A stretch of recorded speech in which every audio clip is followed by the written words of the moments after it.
Bismillah. Assalamualaikum warahmatullahi ta'ala wabarakatuh. Alhamdulillah.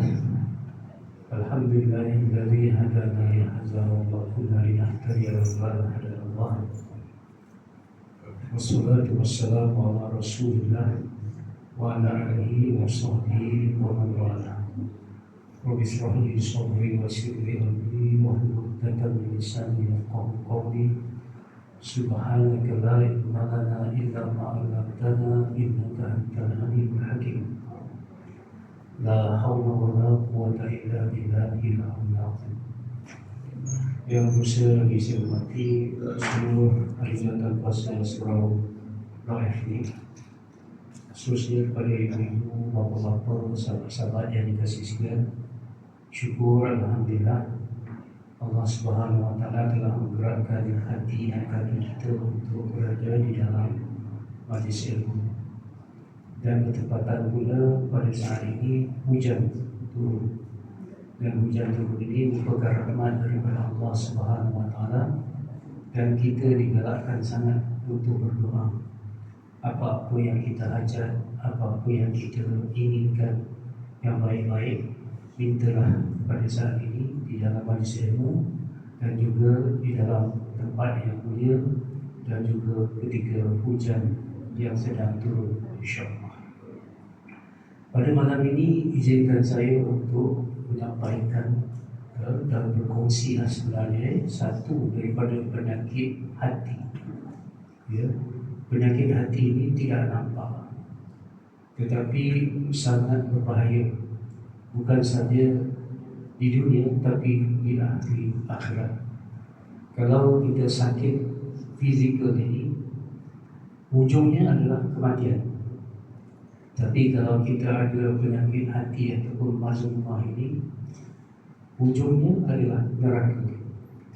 Jadi kita perlu bercara dan betul untuk melihat dengan lebih dekat sifat-sifat mazmumah, seperti mana kita juga diminta untuk menjaga kesihatan fizikal kita, insya-Allah.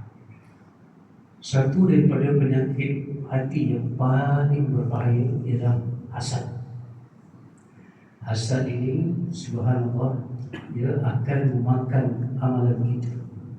Ya, yang mana amalan-amalan kita yang banyak, dia akan menghanguskan, dia akan membakar, hingga subhanallah kita akan pulang kepada Allah bukan saja kosong amal, tetapi negatif. Boleh jadi negatif. Kalau kosong tu kosonglah. Kalau negatif tu tolak 10, tolak 7. Jadi lebih lagi.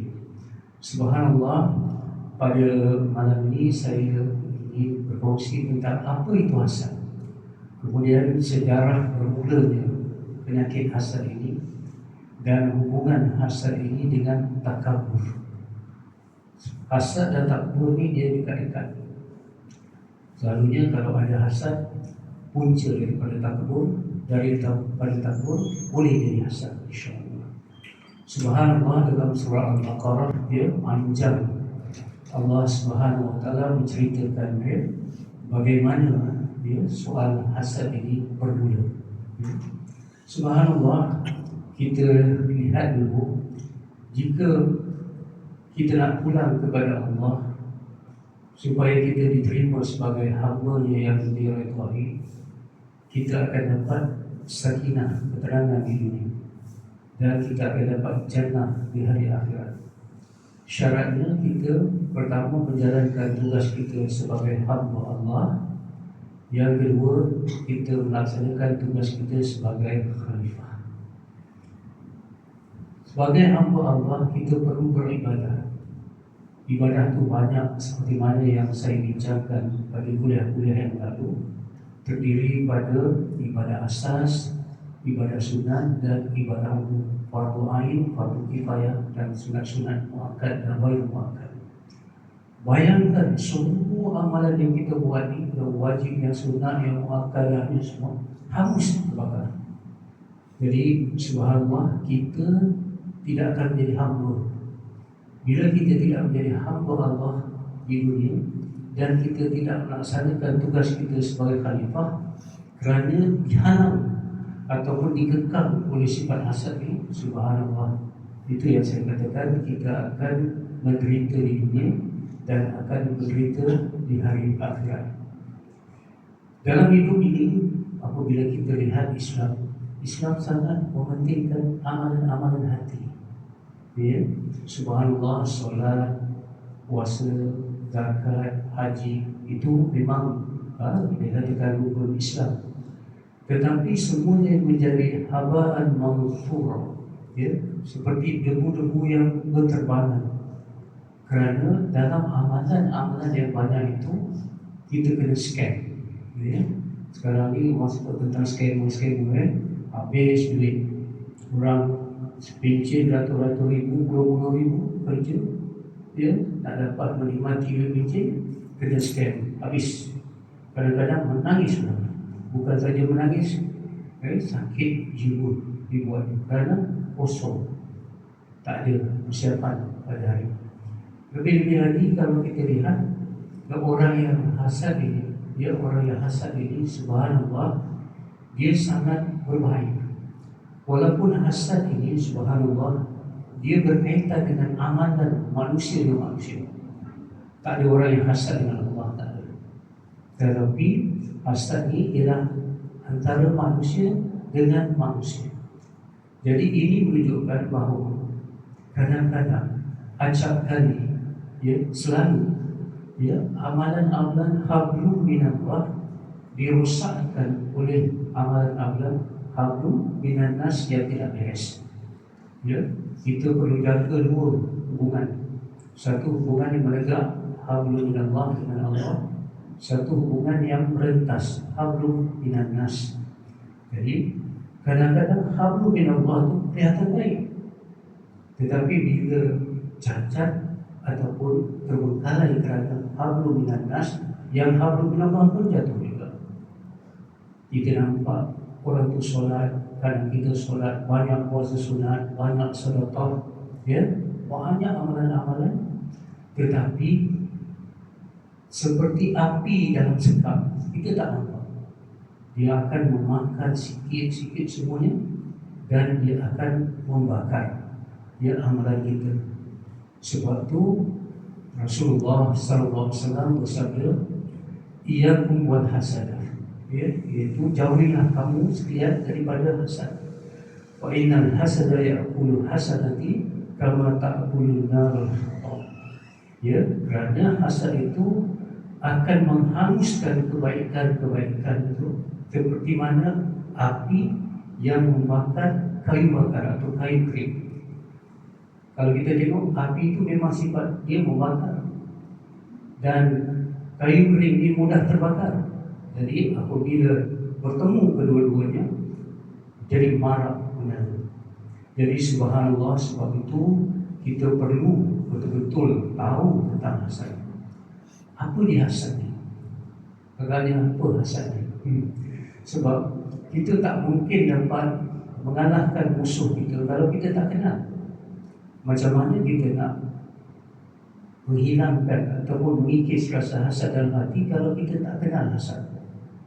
Jadi kadang-kadang kita dah, umur kita dah panjang, ya, tetapi perkara-perkara yang fardu ain ini tak beres lagi.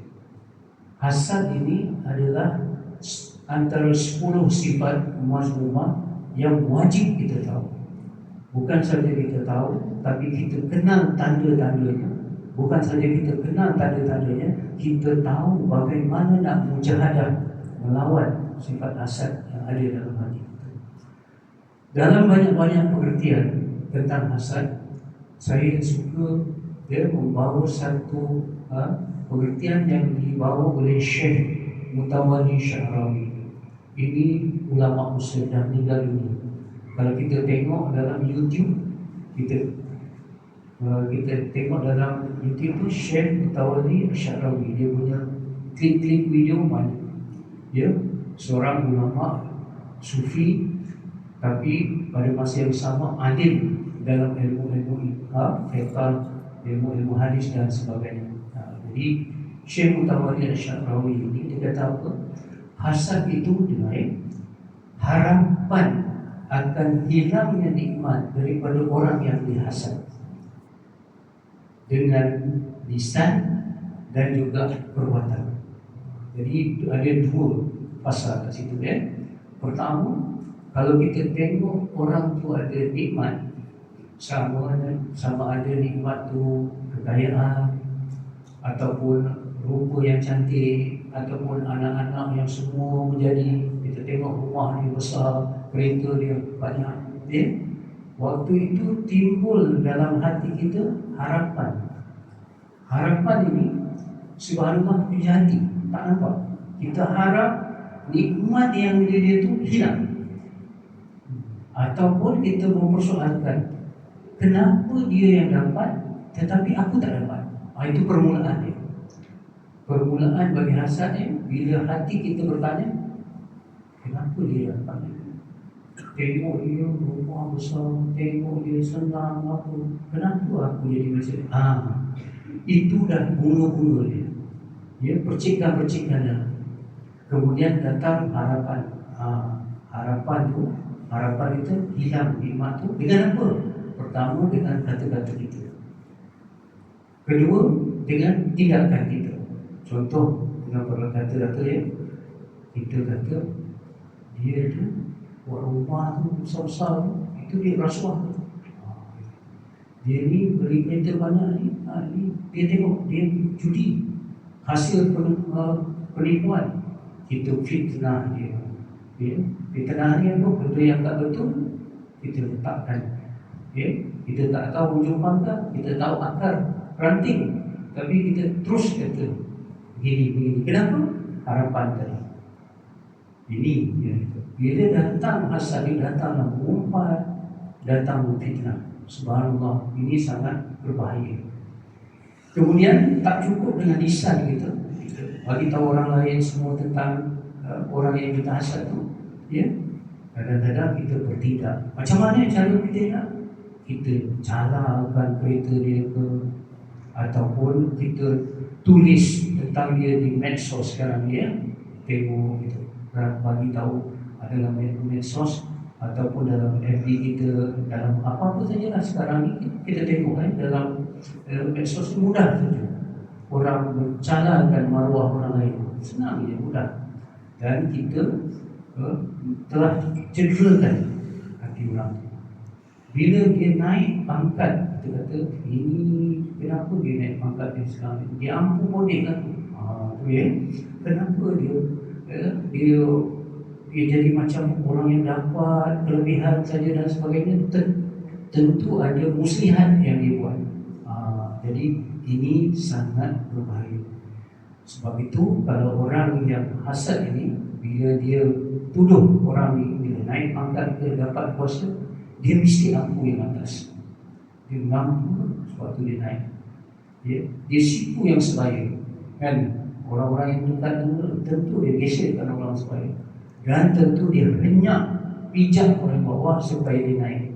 Jadi inilah kerja-kerja syaitan. Subhanallah, sebab kita tengok bagaimana sejarah ya, makhluk yang pertama derhaka kepada pencipta Khalik. Makhluk yang diciptakan, Khalik yang menciptakan. Kemungkaran, kejahatan yang pertama yang dibuat oleh makhluk terhadap Khalik ialah kejahatan apabila iblis ya, tidak patuh kepada perintah Allah Subhanahu Wa Taala untuk sujud hormat kepada Nabi Adam. Ya. Wa lil malaikati isjudu li Adam fasajadu illa iblis aba wastakbara wa kana minal kafirin. Dia bila disuruh sujud, dia tak mau sujud. Dia enggan. Kenapa? Hasad. Kenapa Adam yang dicipta daripada tanah ini dilantik menjadi khalifah? Kenapa tidak aku yang banyak amalan? Sebab kita tengok iblis ni adalah ketua pada jin. Okay? Jin ni daripada api.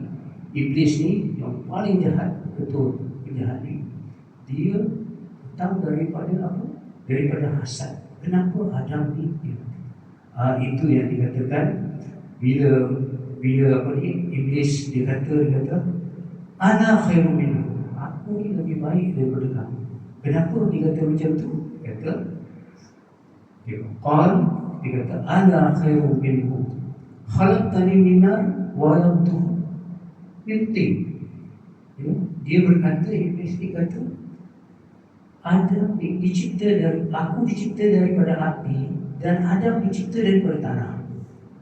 Jadi dia tidak melihat perintah daripada Allah, tetapi oleh kerana dia hasad tadi dengan Adam, dia telah berhaka kepada Allah Subhanahu Wa Taala. Ini jalan Muslim.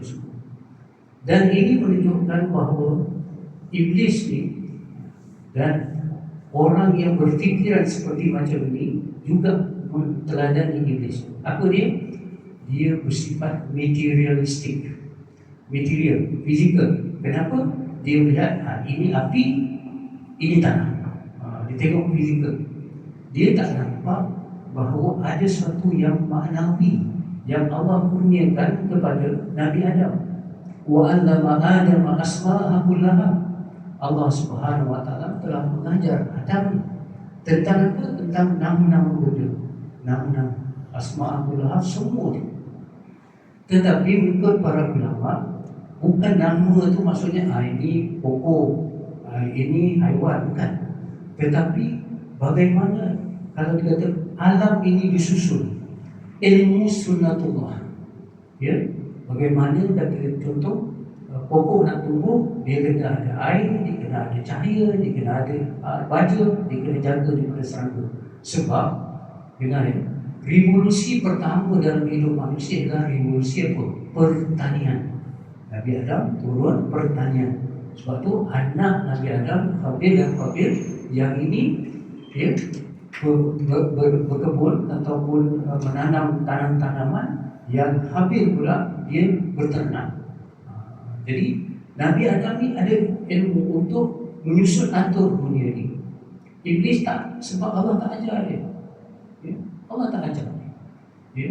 Subhanallah. Sebab itu kalau kita tengok, bila dia bukan saja sujud, waktu itu dia takbur, dan takbur tu dan hasad. Takbur tu apa?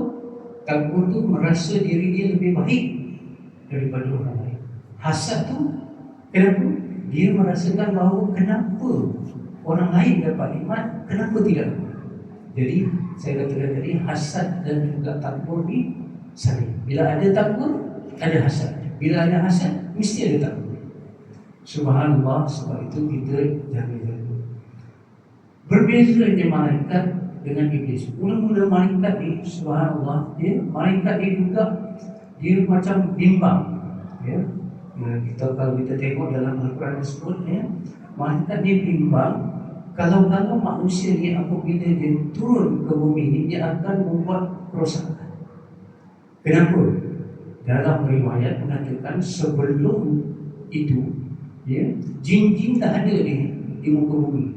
Dan jin ni tidak bukan dia berperang satu sama satu lain. Perang sini. Jadi malaikat dia tengok, dia kata kalau manusia ni turun di bumi, dia akan melakukan kejahatan. Ya. Tetapi Allah Subhanahu Wa Taala uji. Itu yang dikatakan uji, ya, tentang nama-nama benda tadi, ilmu sunnatullah tadi. Ya, ini penting. Sebab itu kita nak mentadbir dunia ini, siasat dunia wa iqamatuddin. Apa dia? Itu yang jadi khalifah. Siasat tu mentadbir muka bumi ini dengan apa? Dengan peraturan yang dibuat oleh Allah Subhanahu Wa Taala. Contoh budak ni, saya dah bawa contoh tu dulu. Kalau masih ingat lagi, seorang budak dia jumpa duit tepi jalan RM5, kemudian dia ambil duit RM5 itu, dibagi tahu bapak dia, ayah, boleh tak saya nak gunakan duit RM5 ni? Bapak yang baik akan jawab, tak boleh. Saya jumpa, tak boleh. Walaupun kamu jumpa, tapi bukan milik kamu. Jadi begitu juga kita. Bila kita datang ke dunia ini, semua dah ada. bukan milik kita. Sebab tu nak belanjakan duit tadi tak boleh ikut suka-suka hati, bukan dia punya. Kita juga tak boleh takbir ekonomi ikut kepala kita. Kita tak boleh takbir pendidikan ikut kepala kita, susun rumah tangga ikut kepala kita, tak boleh. Dia kena merujuk yang dikatakan apa dia tu, wa iqamatuddin, dengan menegakkan agama. Bila ikut agama selamat dalam keluarga kita, ya. Contoh, isteri taat dan patuh kepada suami selagi suami tidak menyuruh kepada kejahatan. Contoh, taat walaupun kadang-kadang hati terasa, tetapi bila fikir-fikir ini yang suami beritahu Allah sesuai dengan syariat, jadi kita ikut. Begitu juga suami, peranan yang paling utama dia memberi nafkah yang halal, mendidik, menunjuk teladan kepada isteri dan anak-anak. Kalau dia buat itu, insya-Allah keluarga itu harmoni. Kalau kita tengok sekarang kenapa perceraian berlaku, sebab yang pertama yang paling banyak perceraian ialah bapa ataupun suami mengabaikan nafkah. Ya, kata nafkah lahir ni makan minuman yang halal, pakaian dan sebagainya. Ya, kemudian nafkah batin. Nafkah batin ni minta maaf saya kira tidak. Nafkah batin ialah bagaimana kita mendidik isteri kita tentang iman, tentang Islam dan sebagainya. Ya, jadi ini sebab kurang-kurangnya rumah tangga. Yang kedua baru yang kata tadi, soal-soal dalam rumah tangga ni bercerai-berai ni kerana apa? Tidak patuhnya isteri kepada suami. Jadi ada pergolakan dalam rumah tangga dan sebagainya. Kita ni kalau isteri kita kata A, kita kata B, betul ke? Dalam rumah tangga, betul. Saya tak sempurna detail, saya beritahu dia A dengan B. Saya nak A, kata isteri. Kata suami B. Jadi macam mana nak selesaikan ni? Rujuk kepada Al-Quran dan Sunnah. A tadi, yang mana antara A dan B ni lebih dekat dengan syariat, lebih dekat dengan akhlak, lebih dekat dengan ibadah, ambil. Jadi subhanallah, cuba tengok ya, kalau pendapat isteri ataupun pandangan isteri itu lebih dekat dengan syariat, suami kena ikut. Bukan dia kena queen control, tapi waktu tu dia patuh kepada Allah, sebab apa yang diberikan ataupun pendapat isteri itu tepat. Begitu juga suami, begitu juga isteri. Dia tengok pandangan suami itu lebih dekat dengan Al-Quran dan Sunnah. Dan maka waktu itu, walaupun dia datang, hati dia pahit, hati dia menonggol dan sebagainya, patuh juga. Kerana itu patuh kepada Allah SWT. Kan senang, mudah dalam rumah tangga. Tapi ini kadang-kadang ikut pemikiran kita. Contoh, saya buat contoh supaya nampak lampu isyarat tu kan. Merah, semua bakat berhenti. Betul? Sebelah sana hijau, jalan. Kuning, bersedia. Tapi kalau sana kata merah, jalan. Hijau kata berhenti. Bangga. Jadi rujukan kita ialah lampu isyarat. Rujukan kita dalam hidup ialah syariat. Jadi kita perlu. Begitu juga dalam surau ke dalam apa terjadi. Sebab perbezaan pandangan itu mesti ada di kalangan manusia. Perbezaan pandangan itu tak dapat dihapuskan, tapi boleh diharmonikan. Dengan apa? Tadi kita tengok yang mana yang lebih dekat dengan Allah. Tapi kalau dua-dua tu baik, kita terimalah dua-dua. Itu yang sebagainya. Subhanallah. Bila malaikat dia tak dapat jawab bila Allah kata ini apa nama ini, malaikat terus surrender. Apa kata malaikat? Yang kita selalu cakap, subhanaka la ilma lana illa ma 'allamtana innaka antal alimul hakim. Waktu dia kata apa? Maha suci Engkau, ya Allah, tidak ada ilmu dari kami sekalian daripada yang selain daripada apa yang Engkau ajarkan. Sesungguhnya Engkau lah yang maha mengetahui lagi bijaksana. Tengok malaikat tadi, bila dia mula-mula ada kebimbangan, tapi bila Allah Subhanahu Wa Taala mendatangkan hujahnya dan sebagainya, dia terus surrender. Subhan. Itu dikatakan subhanaka la ilma lana. Tapi Iblis apa? Aba wastakbara wa kana minal kafirin. Jadi begitulah dia kita dalam hidup ni kadang-kadang banyak tersilap, banyak salah. Betul. Jadi bila kita dah umur dah macam ni 60, 50, ya. Bila kita jinak-jinak dengan surau, jinak-jinak dengan masjid, jinak-jinak dengan majlis ilmu, bukan orang lain lah, saya juga. Ya. Bila kita tengok ilmunya sekarang, aduh, waktu umur 20, 30 tahun dulu, banyak sangat. Sebab waktu tu kita tak ada ilmu, tak ada dapat tarbiyah, tak dapat tazkirah. Sekarang dapat dan sebagainya. Maka waktu tu apa? Subhanaka la ilma lana illa ma 'allamtana. Terus kita taubat, istighfar dan sebagainya. Mudah-mudahan kesalahan-kesalahan yang kita buat pada masa lampau tu, dengan ilmu yang datang kemudian ini, kita boleh diampunkan oleh Allah. Terutamanya saya nak berkongsi, terutamanya dalam mendidik anak-anak.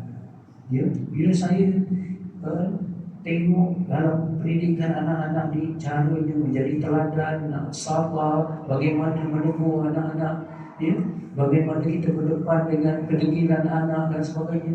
Bila kita boleh pukul anak, ya, di mana kita kena pukul, di mana tempat nak pukul, pukulan tu macam mana. Oh, bila saya tengok, ya Allah, ya, nak salah kita. Betul ya? Jadi daripada kita terus berdegil, baik kita ikut apa dia kata, ikut malaikat, tunduk dan patuh. Jadi subhanallah menjadi sebab kemudian, ya, Nabi Adam kita tahulah bila dia makan buah larangan. Orang kata buah khuldi, tapi ada ulama kata jangan namakan buah apa, sebab dalam Quran tak mention nama tu, buah larangan saja. Dan kita kena tengok kenapa Nabi Adam ni dia makan. Siti Hawa sama lah. Sekali lah, saya tak nak kata ini akibat Siti Hawa, tidak kan, sama-sama. Kenapa dia makan? Dia makan tu kerana apa? Kerana nak kebaikan. Dia rasa dalam tipu daya Iblis kata, kalau kamu makan waktu kamu akan duduk selama-lamanya syurga. Jadi kita ni kadang-kadang tertipu, bukan kerana kita nak buat jahat, tapi kita nak kebaikan. Boleh faham maksud saya? Jadi bila kita nak buat kebaikan, ya, yang lebih baik, waktu tu kita tersalah sebab tidak ada ilmu tadi. Jadi akhirnya kita tengok, ya, terjadilah, ya, Nabi Adam menjadi asbab turun ke muka bumi, ya, terpisah. Kita tahulah ceritanya, ya. Tapi apa yang saya nak, ya, supaya kita, ya, belajar. Yang paling penting, datuk kita dah ajar, Nabi Adam dah ajar, dan dah diabadikan pengajaran itu, ungkapan itu di dalam Al-Quran. Apa dia? Bila Allah Subhanahu Wa Taala murka saja, turun dengan apa kata Nabi Adam? Ya, Rabbana zalamna anfusana wa illam taghfir lana wa tarhamna lanakunanna minal khasirin. Dia kata itu, ya. Ya, apa maksudnya? Wahai Tuhan kami telah menzalimi diri kami sendiri. Kita tak zalim pada diri kita sendiri, dan sekiranya Engkau tidak mengampuni kami, ya, dan merahmati kami. Kalau Kau tak ampun dan tak rahmat kami, apa yang jadi? Termasuk kami dalam golongan yang rugi. Jadi doa ni selalulah kita lepas tadi imam tadi pun baca doa ini yang kita dengar tadi, ya. Artinya kita mengakui kesalahan kita, ya.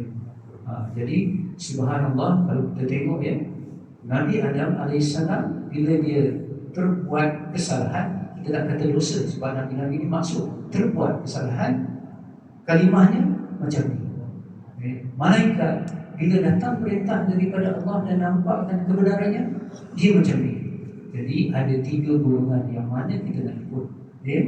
Jadi kalau kita merasakan subhanallah kita lebih baik, kemudian kita lebih besar, kemudian kita mempertikaikan nikmat orang tu yang dia dapat, kenapa kita tak dapat? Subhanallah, kalau kita tengok macam saya katakan awal tadi, hasad kita termasuk dalam ilmu apa? Ilmu tasawuf, ya. Dia ada pertama akidah, ya, kemudian syariat, ibadah, kemudian tasawuf, ya. Ini walaupun dia dalam tasawuf atau bidang akhlak, Tetapi ia ada kaitannya dengan akidah. Ada kaitannya dengan akidah. Kenapa? Kenapa?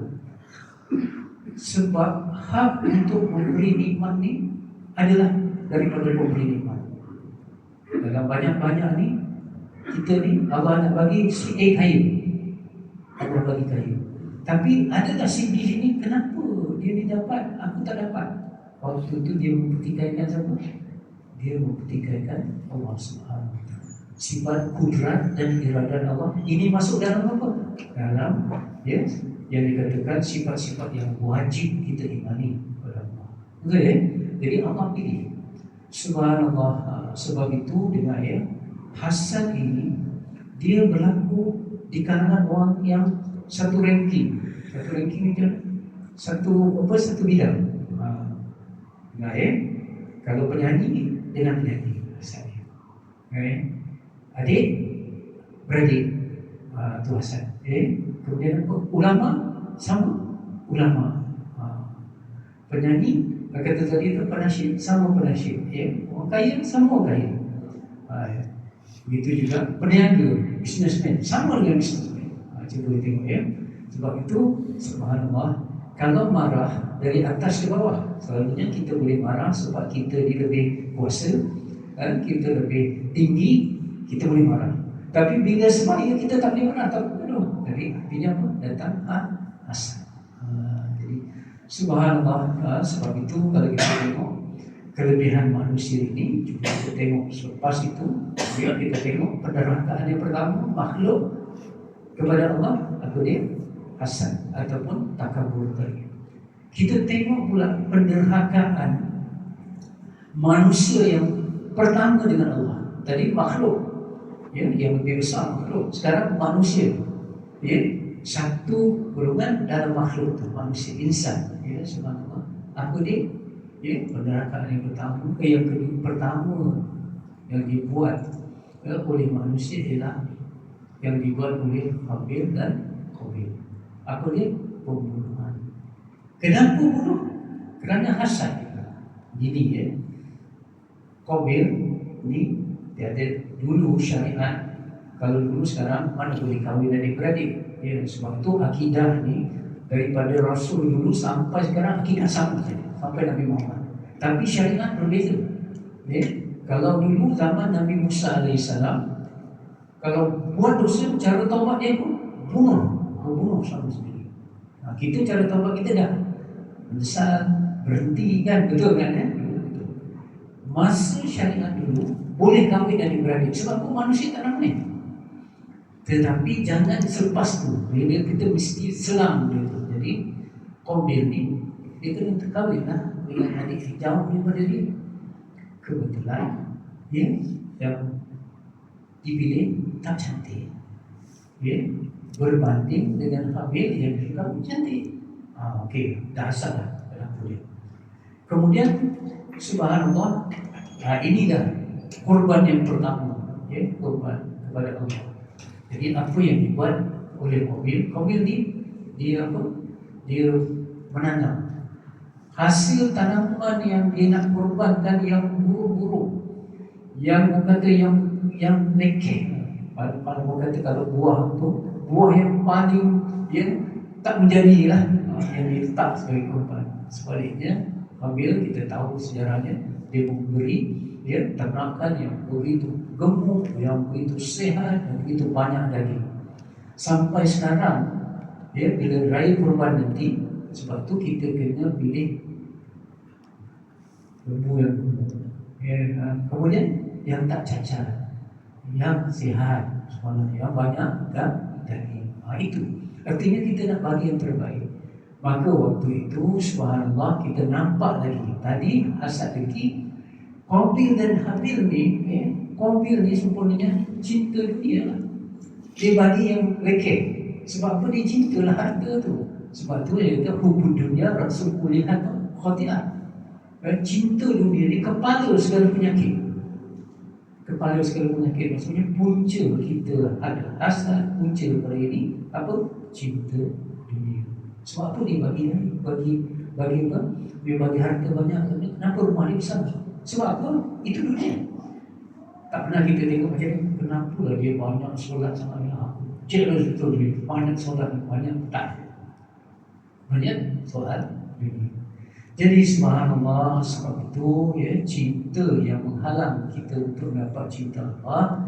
Nanti dia kata korban, bukan korban ni daripada kata korban qarib. Kita ya, korbankan untuk qarib ni dekat dengan Allah Subhanahu wa taala.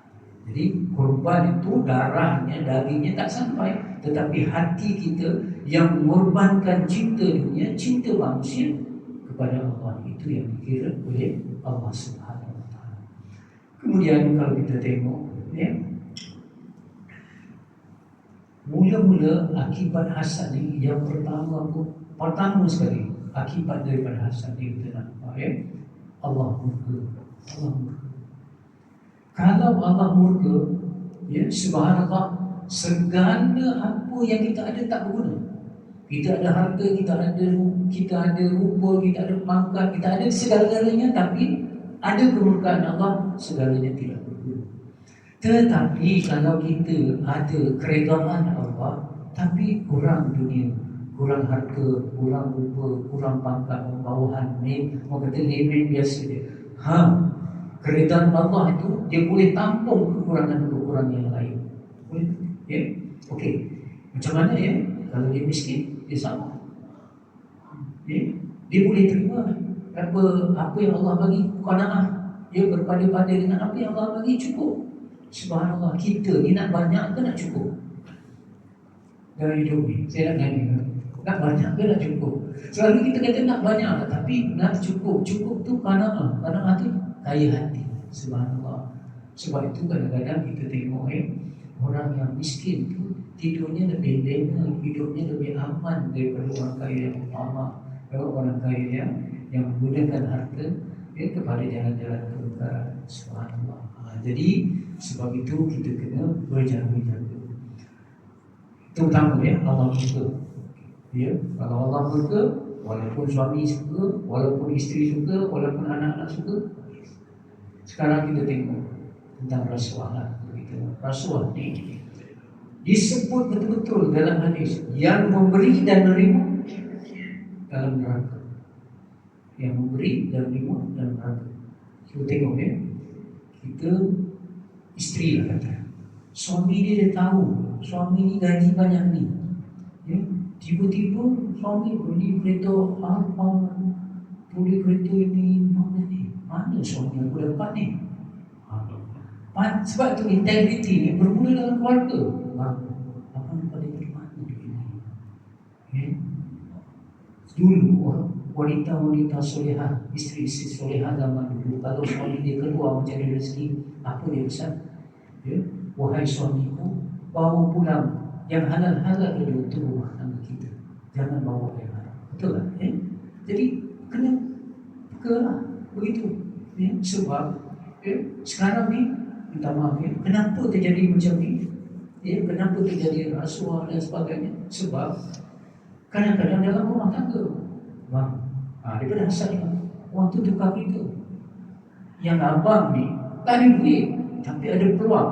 Ya, kan rasuah ni ada 3. Dia ada sebabnya orang rasuah ni 3. NGO dalam bahasa Inggeris. Yang pertama need, keinginan. G, greedy, ketamakan. O, opportunity, peluang. Betul? Bila ada keinginan, bila ada ketamakan, jadi tekanan-tekanan daripada isteri, akhirnya terlibat dalam rasuah. Ini penting, subhanallah. Okey. Satu lagi, orang yang hasad ni dia sukar untuk bersyukur. Ya. Sebab apa? Dia lihat nikmat yang ada pada orang lain, dia tak lihat nikmat yang ada pada diri dia. Sebab itu subhanallah, kalau kita hidup kita ni jangan dalam perbandingan. Bila hidup kita dalam perbandingan, sakit jiwa. Sekarang antara sebab orang sakit jiwa, minta maaf ya, sakit jiwa tak sedar lagi. Tadilah dalam menikah hati, apa dia? Tengok dalam media sosial. Orang ni, kawan kita dulu satu kelas, dah jadi kaya, rumah ada 7 rumah besar. Lepas tu yang ini pula asyik keluar negara, sini sana sini kita terperlukan rumah ni, kenapa ni? Dan sebagainya. Kemudian mesranya suami isteri duduk macam ni, happy romantiknya suami dia. Subhanallah. Ini kita bandingkan dengan kita. Sedangkan minta maaf saya katakan selalu, di dalam media sosial ni orang bagi gambar yang terbaik, sangat yang termanis, betul. Satu momen saja, bukan seluruh hidup dia macam tu, betul. Sekarang kalau muka tak cantik boleh guna AI kan? Bukan, jadi sekarang banyak orang muka dia bagi AI, nampak cantik dia, subhanallah. Kenapa? Lepas tu kita ni tertipu. Kita terlupa lihat apa yang kita ada. Sebab itu subhanallah, bila syukur ni, bila boleh kita dapat syukur ni apabila kita melihat apa yang kita ada, bukan apa yang kita tidak ada. Sebenarnya subhanallah, ketika kita berdoa kepada Allah, minta itu dan ini, kita doa kan, minta ini Allah. Apa yang Allah telah berikan lebih banyak daripada apa yang kita minta. Banyak. Subhanallah. Sebab itu orang yang tak syukur ni, dia rasa kurang, dia mengeluh, dia sedih, dia marah, dia benci. Bila ada marah, benci, mengeluh ni apa? Tak seronok hidup. Betul Jadi subhanallah, sebab itu bila hasad ni kita dihijab daripada melihat nikmat yang ada kerana memikirkan nikmat yang tidak ada. Subhanallah, dalam hidup ni kita katakan masing-masing ada kelebihan sendiri masing-masing. Cuma kadang-kadang kita tak melihat. Orang kaya, dia kaya tapi dia ada sakit. Kita miskin, ada sihat. Betul. Dia kaya, dia sihat tapi tak ada anak, kita ada anak. Betul. Sentiasa kita hitung apa yang baik untuk kita, dalam rumah kita, dalam apa saja. Subhanallah, sebab itu kalau kita ada hasad, tengok nikmat orang lain banyak aja, yang kita ada sikit. Jadi itu yang kata, bila kita tidak bersyukur, maka apa dia jadinya? Qalilun bihim dia syukur. Sedikit sekali dia para hamba-Ku yang bersyukur. Okey, fadhal.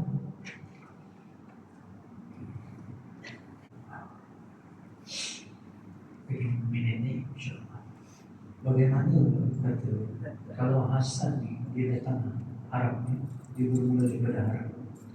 Jadi kalau kita dah tahu ilmunya harap tu, kita dah tahu cepat kita bersama dah harapkan macam ni, terus istighfar.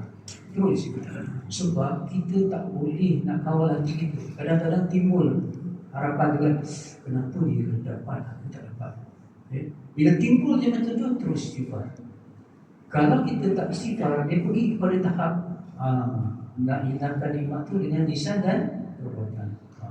Itu dia dahulu. Subhanallah, sebagai penutup dalam sesi ini kita sambung orang yang dah hasad tak sempurna dengan dia. Tak sempurna. Walaupun dia banyak sunat, walaupun banyak amalan. Sebab itu Rasulullah kata, la yu'minu ahadukum hatta yuhibba li akhihi ma yuhibbu li nafsihi. Tidak sempurna iman seorang hingga dia mengasihi saudaranya seperti mana dia mengasihi dirinya sendiri. Betul. Jadi kalau orang tu dapat iman, kita turut gembira. Kalau dia dapat musibah, kita turut berduka cita. Betul. Kita tak ada penyakit SMS, tahu? SMS itu macam mana? Susah melihat orang senang, senang melihat orang susah.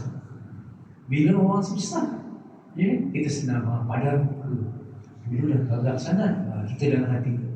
Kalau orang tu senang, hati kita susah.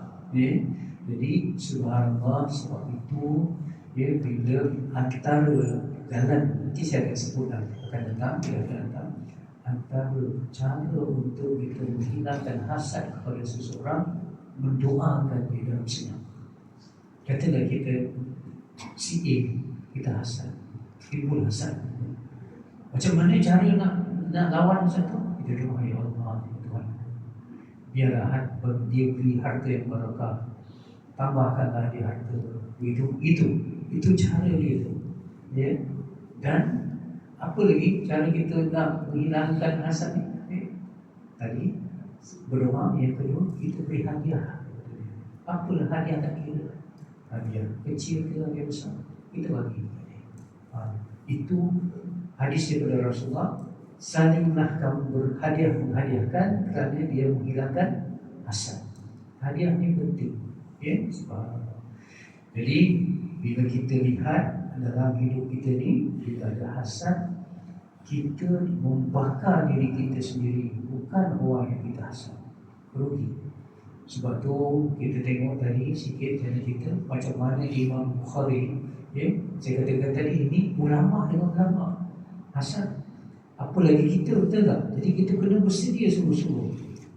Imam Bukhari ni, ya, dia mati dalam keadaan sangat tragis, sangat menyedihkan. Kenapa?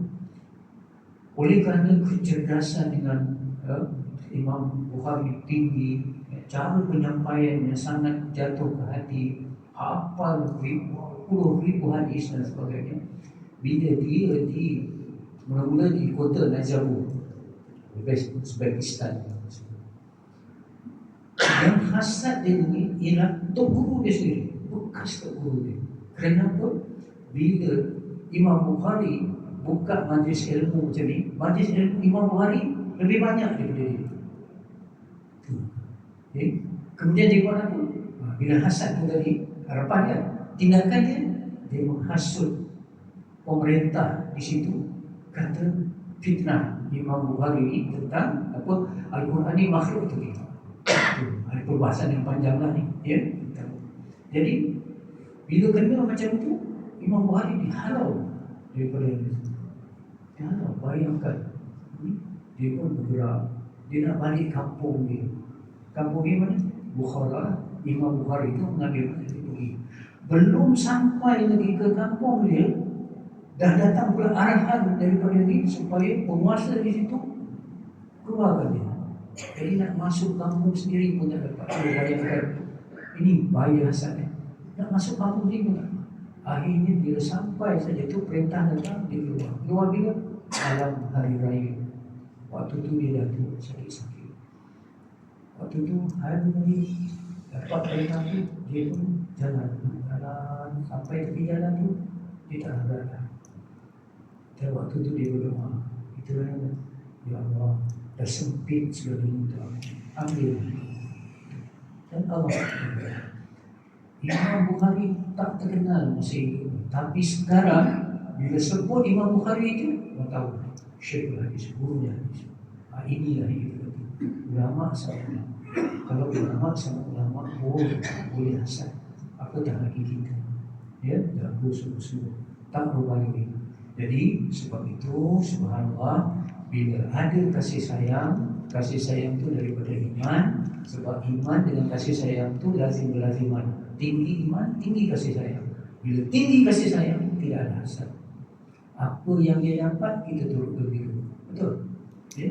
Seperti mana satu ketika bila Sayyidina Abu Bakar dipuji oleh Allah, beritahu kepada Nabi Muhammad SAW, Abu Bakar ini, ya, Allah kirim salam kepada dia kerana kebaikan. Bila Nabi Muhammad sampaikan berita kepada Sayyidina Abu Bakar, bukan Sayyidina Abu Bakar saja, ya, tapi sahabat-sahabat yang lain turut gembira semua, turut gembira. Ya. Tapi yang menangis itu, yang menangis Sayyidina Abu Bakar. Dia kata apa? Ini orang yang tersirat. Dia kata, dulu aku tidak beriman, Allah bagi hidayah aku beriman. Dulu aku tidak ada harta, Allah Subhanahu Wa Taala bagi ilmu tentang perniagaan, aku tak mampu.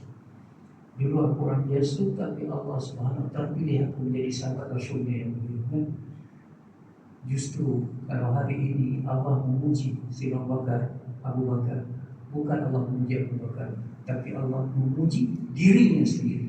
Boleh faham maksudnya? Sebab apa yang dapat kepada Sayyidina Abu Bakar daripada Allah. Jadi bila Allah puji seorang itu, sebenarnya Allah memuji dirinya sendiri.